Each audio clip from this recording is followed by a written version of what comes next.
Dans cette vidéo, on va voir comment effectuer des élévations latérales complètes et on s'y met maintenant.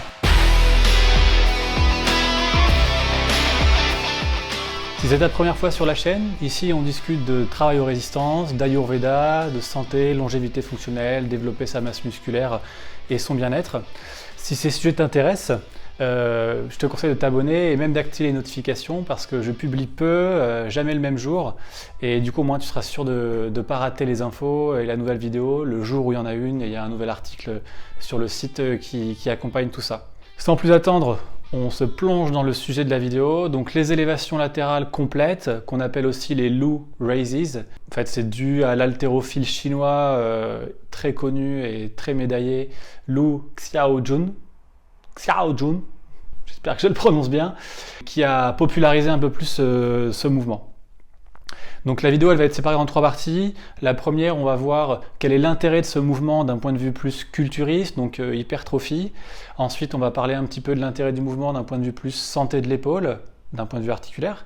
Et puis après, on va voir l'exécution, comment bien exécuter le mouvement pour en retirer le maximum et éviter des usures inutiles au niveau de l'articulation de l'épaule.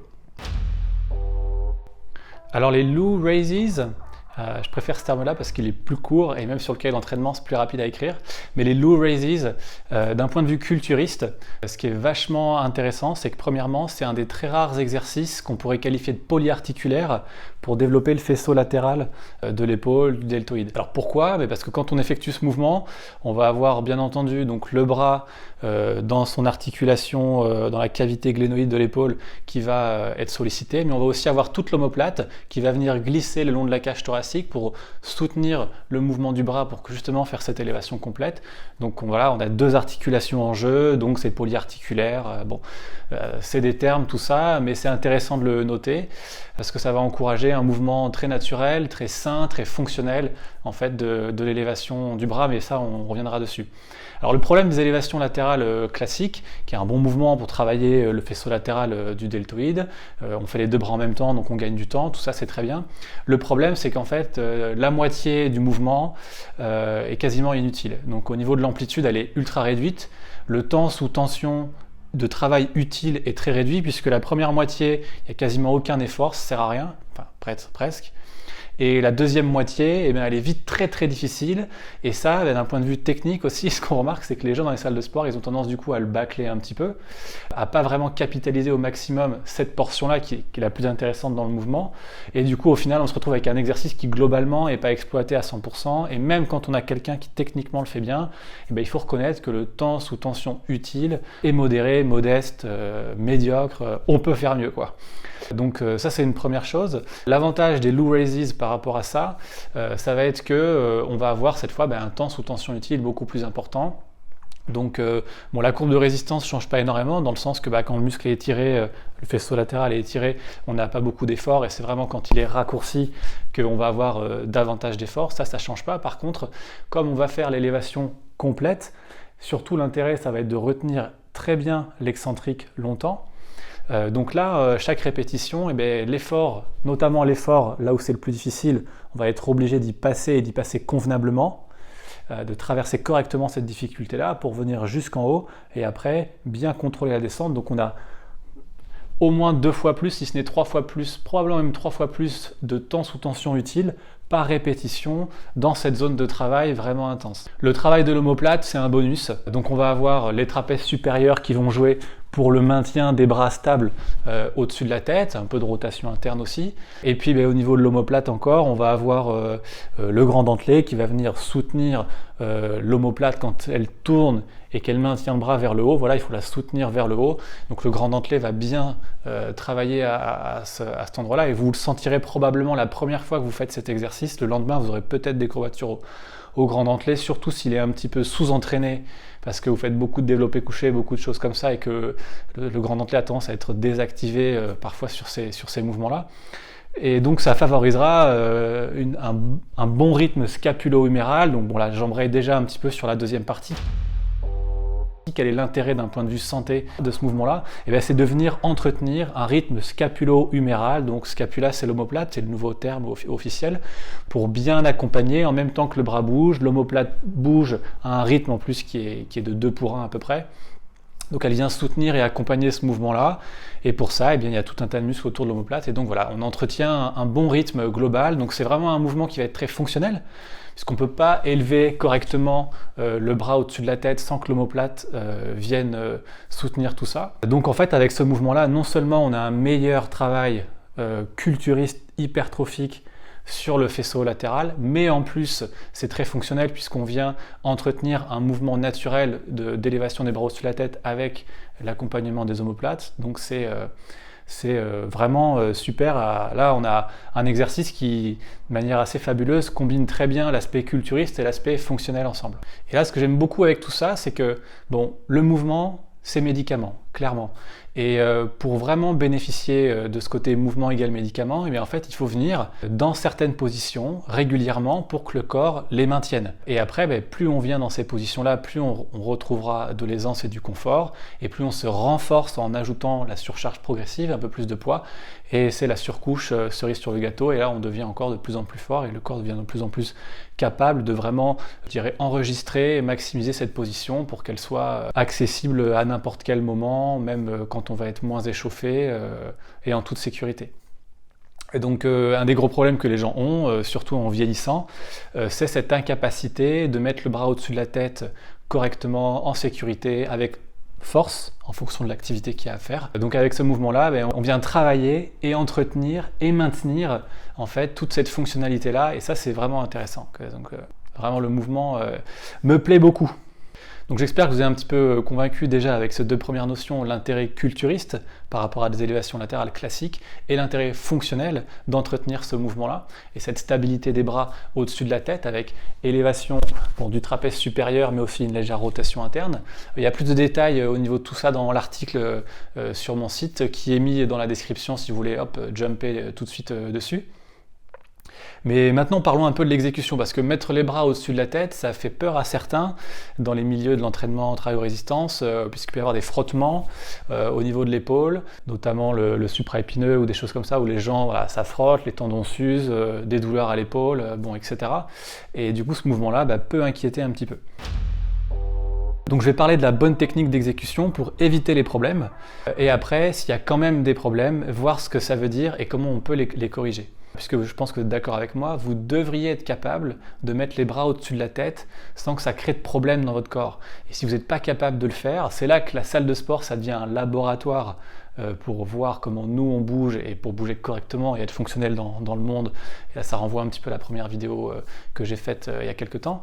Et donc on doit pouvoir accéder à ces positions-là en confort, en sécurité. Et si c'est pas le cas, eh bien c'est aussi quelque chose qu'on doit noter quelque part dans sa tête pour se dire ok, j'ai du travail à faire au niveau de mon bras, de mes omoplates pour corriger ça parce que je dois pouvoir le faire correctement et en sécurité. Donc l'exécution. Première chose à faire, donc il faut avoir une posture droite, athlétique, les genoux un petit peu déverrouillés, le bas du dos gainé, etc. Et puis vous allez commencer par vous pencher un tout petit peu en avant. Penchez-vous un tout petit peu en avant pour laisser la place pour que vos bras qui vont pendre avec la gravité et les haltères au bout puissent passer en fait juste devant vos cuisses tranquillement. C'est pas que pour ça, mais du coup voilà, on se met un petit peu en avant. Ensuite, l'élévation, elle va pas se faire exactement dans le plan du corps, pile dans l'axe du tronc. On va légèrement être devant soi, donc c'est pas un Y, mais on est un tout petit peu devant soi. On va dire, on est entre 9h15 et 10h10, quoi, un peu plus vers le 10h10.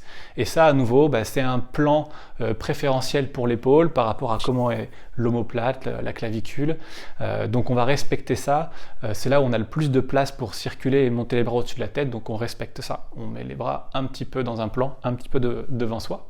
Une autre chose que je peux dire, c'est qu'au niveau du placement de la main, vous avez dû entendre parler de la notion d'avoir le petit doigt un peu vers le haut, donc de renverser le seau d'eau, la canette vide.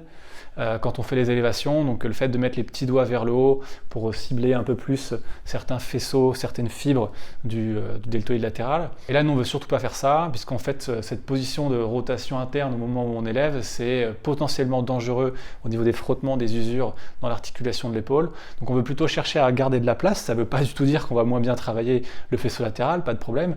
Donc on veut plutôt avoir non pas le petit doigt vers le haut, mais le pouce un petit peu vers le haut. Ok, donc c'est un petit peu vers le haut. C'est pas le pouce complètement pointé vers le plafond, mais c'est avec la position de la main, on va être le pouce un petit peu vers le haut. Voilà. Très légèrement, ça donne juste un petit peu plus de place. Donc là déjà, on est un petit peu penché en avant, on va avoir les bras qui évoluent vers les 10h10, le pouce est un petit peu vers le haut par rapport au petit doigt, et rien que ça déjà, ça va limiter au maximum énormément de problèmes de frottement et d'usure. Et puis bon, on va élever les bras en contrôle, ok, donc on va dire que c'est un effort musculaire, c'est pas un effort explosif d'inertie, etc. Voilà. On élève les bras en contrôle, sans ralentir spécifiquement le mouvement. Par contre, une fois qu'on est en haut, on va avoir naturellement, donc ça se fera naturellement, vous n'avez pas besoin d'y penser, mais je l'explique au cas où vous ne le faites pas naturellement et il faut le rajouter, ou simplement par curiosité, par plaisir d'être technique et de donner les détails de tout ça. Donc on va avoir, pour être stable au-dessus de la tête, on va avoir naturellement un effet un peu de shrug, hein, donc les trapèzes supérieurs qui s'engagent, les épaules qui se rapprochent des oreilles. Donc pas la peine de chercher absolument à venir toucher les mains en haut, coller les biceps aux oreilles, on peut simplement monter tranquillement, avoir un mouvement à peu près complet. Il ne se passe plus grand chose en haut de toute manière, donc c'est pas la peine d'aller non plus à l'extrême. Si vous êtes un peu plus confortable à vous arrêter là, vous le faites, il n'y a aucun problème. Et là, vous serez non seulement trapèze un petit peu contracté, enfin contracté surélevé, et les paumes de main cette fois vont être, en fait les paumes de main se feront presque face. En bas, on avait, le dos de la main. En bas, on avait les paumes de la main qui se faisaient plus ou moins face, alors que quand on est en haut, avec la rotation interne du bras qui est naturelle, encore une fois, eh bien, c'est plutôt le dos de la main qui se fait face.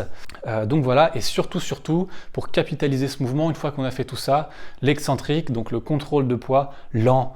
On en profite au maximum, c'est hyper important. C'est aussi l'opportunité qu'offre cet exercice-là, c'est notamment ça. Donc n'allez pas plus vite, prenez moins lourd. 4 kg pour démarrer, c'est très bien, 5 ou 6, voire 7 pour certains. Vous pouvez aller peut-être jusqu'à 10, mais vraiment, c'est pas un exercice qui permet de prendre très lourd et qui nécessite qu'on prenne très lourd. Voilà, alors, si vous avez quand même mal en faisant cet exercice-là, n'insistez pas de trop, ne venez pas chercher l'usure, marche ou crève à cet endroit-là. Donc si vous avez des signaux un petit peu inquiétants, vous voyez de quoi je parle, ne forcez pas, cherchez plutôt à comprendre pourquoi ça vient coincer, frotter, pincer et vous créez ces inconforts, et vous demandez qu'est-ce qui, dans mon rythme scapulo-huméral, etc., qu'est-ce qui coince? Il est possible, premièrement, de vérifier la technique telle que je viens de l'expliquer. Premier point, ça c'est la première chose à faire. Et si la technique est bonne, il y a quelque chose dans votre épaule qui ne marche pas très bien. Okay, donc est-ce que l'épaule est bien centrée dans sa cavité?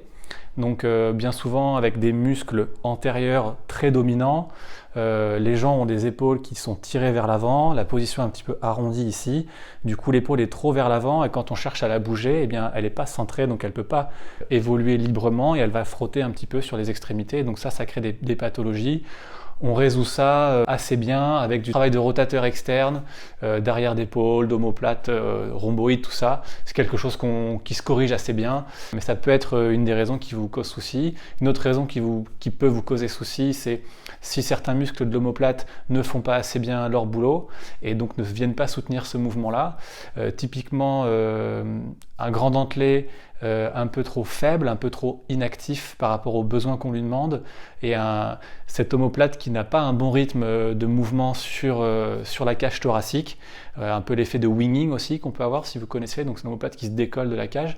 Ça, c'est des choses qui peuvent vous empêcher d'avoir un bon mouvement, et donc c'est à adresser en ciblant un peu plus le grand dentelé, soit avec un coach ou un kiné, ou si vous-même vous savez comment faire, qu'il y a des mouvements spécifiques qui permettent de se rééduquer dans ce sens-là, et donc peut-être envisager de passer par cette étape avant de revenir aux low raises et d'avoir soigné un petit peu votre épaule. C'est un parcours que moi aussi j'ai eu, parce que pendant longtemps j'ai évité un peu certains travails au-dessus de la tête, de peur de créer de l'usure inutile, alors qu'en fait c'est un mouvement qu'on doit être capable de faire.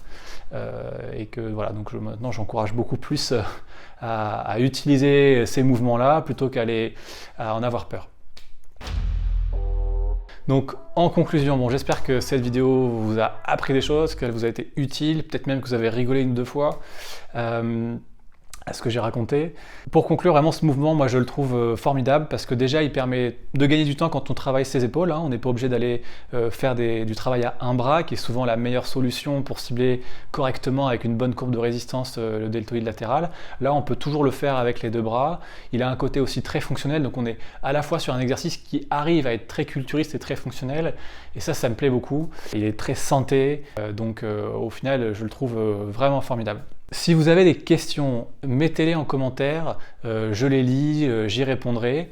Et si vous avez des idées ou des sujets que vous aimeriez me voir aborder et les expliquer un petit peu voilà, sous ce format-là, mettez-les en commentaire. Voilà, ça me servira à créer de nouveaux articles et faire discuter de nouveaux thèmes. Voilà, je suis en train de relancer un peu la chaîne, le site web, etc. Donc voilà, n'hésitez pas à créer de l'interaction entre nous, que ce soit quelque chose de vivant et qu'on s'éclate tous dans ce processus d'échange et de partage et de croissance.